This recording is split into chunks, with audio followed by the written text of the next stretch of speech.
Supreme court, division bench এবং এর আগে অভিজিৎ গাঙ্গুলির যে অর্ডার, এতে কিন্তু 4 জনের নাম তারা অযোগ্য। কারা?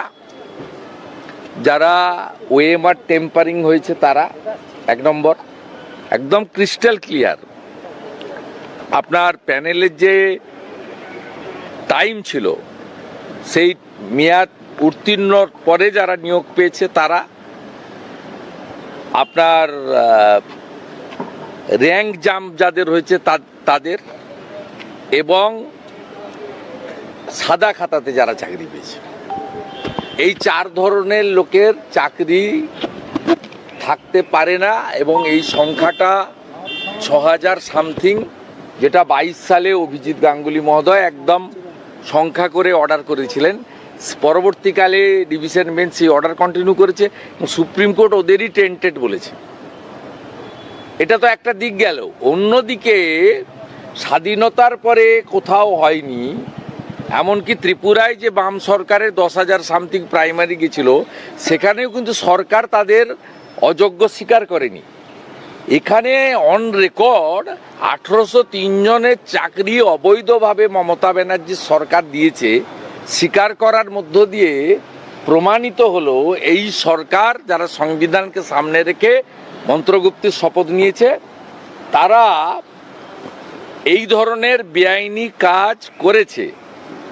এবং এটা সম্পূর্ণভাবে কোনো নির্বাচিত সরকার করতে পারে না, এবং তাদের যে ব্যুরোক্রেসি এই কাজে সহযোগিতা করেছে তা মারাত্মক।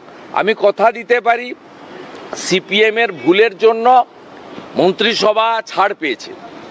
সিপিএম যখন স্কুল সার্ভিস কমিশনের আইন তৈরি করে একটা জায়গা লিখে রেখে দিয়েছিল, সেই জায়গাতে পরিষ্কার ছিল যে অ্যাডিশনাল পোস্ট ক্রিয়েট করতে পারে ক্যাবিনেট, যেটা ডিভিশন বেঞ্চ সিবিআইকে দিয়েছিল অর্ডার করতে।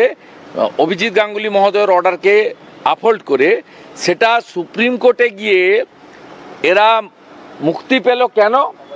1996-এ এসএসসির যে সিপিএম এইটা করে গেছে, সিপিএম জানতো যে আমরা আরও 50 বছর 100 বছর থাকবো, নাতিরাও মুখ্যমন্ত্রী মন্ত্রী হবে। সিপিএম জানতো না যে ওরা চলে যাবে। সেই জন্য সিপিএম 96 সালে স্কুল সার্ভিস কমিশনের রুলে রেখে গেছিল যে অতিরিক্ত শূন্যপদ ক্রিয়েট করতে পারবে ক্যাবিনেট।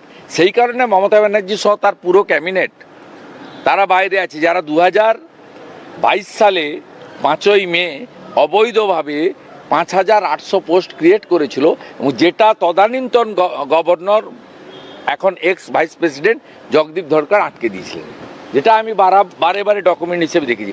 আমি পশ্চিমবাংলার বেকার যুবক যুবতীদের কাছে কথা দিতে পারি, ভারতীয় জনতা পার্টির বিরোধী দলনেতা হিসেবে, এই যে 1803 অ্যাডমিটেড বেআইনি লোককে চাকরি দিয়েছে, বিজেপিকে সরকারে আপনারা আনুন। আমরা স্পেসিফিক সরকারে এলে এফআইআর করে মন্ত্রী আমলা যারা এই বেআইনি লোকদেরকে অ্যাপয়েন্ট করেছে তাদের বিরুদ্ধে আমরা কঠিনতম ব্যবস্থা নেব।